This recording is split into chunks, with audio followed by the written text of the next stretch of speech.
आज हम गॉस के नियम के अनुप्रयोग के अंतर्गत गोलीय कोष के कारण किसी बिंदु पर वैद्युत क्षेत्र और ठोस गोले के कारण किसी बिंदु पर वैद्युत क्षेत्र का मान ज्ञात करेंगे।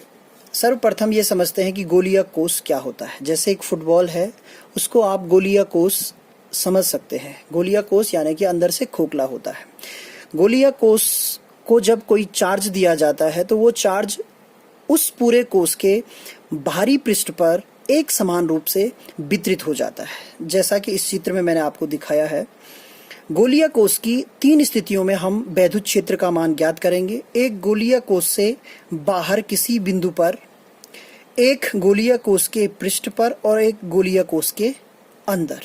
तो सर्वप्रथम हम गोलीय कोष के बाहर किसी बिंदु पर वैद्युत क्षेत्र का मान ज्ञात करते हैं। यहाँ पर ये गोलीय कोष है जिसकी त्रिज्या r है और इसमें आवेश प्लस q है जो कि समान रूप से उसके पृष्ठ पर वितरित हुआ है। इस आवेश का जो लोकस है या जो द्रव्यमान केंद्र जैसे होता है, उसी तरीके से आवेश का जो केंद्र है वो गोले के केंद्र पर ही केंद्रित रहेगा। यानी कि पूरा जो आवेश है वो इस तरीके से व्यवहार करेगा कि जैसे वह एक बिंदु आवेश है और वह गोले के केंद्र पर केंद्रित है। तो गोले के केंद्र से r दूरी का यहाँ पे तात्पर्य ये है कि r का मान ज्यादा है, यानी कि r is greater than r। ये वैल्यू आपको ली गई है। और इसका मतलब ये हुआ कि जो P बिंदु है वो इस गोलीय कोष से बाहर स्थित है। तो P बिंदु यहाँ पर लिया। उसके पश्चात जैसे कि हम गॉस के नियम में करते आए हैं, इसी r त्रिज्या का पूरा एक गोलीय कोष लेंगे जिसे हम गॉसियन पृष्ठ कहते हैं। और इस गॉसियन पृष्ठ पर एक बिंदु P है। उस P बिंदु के चारों तरफ भी एक सूक्ष्म क्षेत्रफल हमने मान लिया है। इस सूक्ष्म क्षेत्रफल से कितना फ्लक्स, वैद्युत फ्लक्स किसी समय में गुजरेगा, पहले वो ज्ञात करेंगे और उसके पश्चात उसका समाकलन करके पूरे पृष्ठ से कितना वैद्युत फ्लक्स गुजरता है उसका हम यहाँ पर हम गणना करेंगे। तो सबसे पहले इस से गुजरने वाले फ्लक्स का मान इस तरीके से निकाला जाएगा। d phi e is equals to e dot ds, और यहाँ पर e ds cos 0 होगा क्योंकि देखिए ds और e के बीच में जो कोण है वो 0 डिग्री का, ये दोनों समांतर हैं। इसको हल करने के पश्चात ई डी एस हो जाएगा। जब हम संपूर्ण पृष्ठ से यानी कि इस पूरे पृष्ठ से वैद्युत फ्लक्स का मान ज्ञात करेंगे तो इसका समाकलन करेंगे तो D phi E is equals to समाकलन ई डी एस हो जाएगा और ई इससे बाहर आ जाएगा। उसके पश्चात समाकलन डी एस, और जो समाकलन डी एस है इसका मान 4 पाई आर स्क्वायर होगा जो कि गोले का पृष्ठीय क्षेत्रफल होता है। गॉस के नियम के अनुसार फाई ई की value Q upon epsilon naught होती है।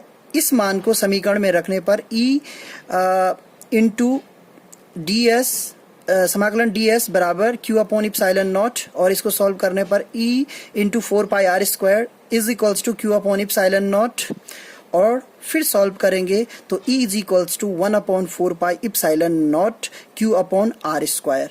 ये इस गोलीय कोष के कारण किसी बाहरी बिंदु P पर जो कि उससे r दूरी पर स्थित है उसके केंद्र से वैद्युत क्षेत्र का मान है। ये लगभग उसी तरीके का मान है जैसे कि एक बिंदु आवेश से किसी बाहरी बिंदु पर वैद्युत क्षेत्र का मान होता है 1/4 pi epsilon not Q upon are square.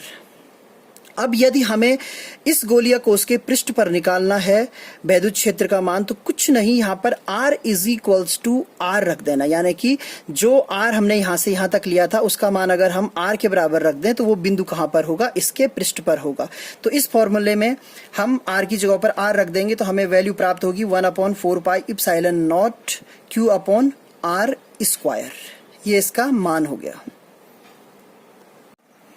अब तीसरे पॉइंट की बात करते हैं कि जो गोलीय कोष है उस गोलीय कोष के अंदर किसी बिंदु पर वैद्युत क्षेत्र का मान क्या होगा। तो गोलीय कोष में जो आवेश है वो उसके पृष्ठ पर समान रूप से वितरित है। उसके अंदर कुछ भी आवेश नहीं है। कुछ बच्चे ये पूछ सकते हैं कि सर ये आवेश जो है आप कह रहे थे कि केंद्र पर है, तो ये केंद्र पर केंद्रित माना जाता है, यानी कि उस गोलीय कोष के अंदर वास्तव में कोई भी आवेश नहीं है। अगर आवेश नहीं है तो Q इज इक्वल्स टू 0। अगर आवेश ही नहीं है तो वैद्युत फ्लक्स पास नहीं होगा। वैद्युत फ्लक्स अगर नहीं गुजरेगा तो वहां पर वैद्युत बल रेखाएं नहीं होंगी। इसका तात्पर्य ये हुआ कि किसी गोलीय कोष के अंदर वैद्युत क्षेत्र का मान 0 होता है।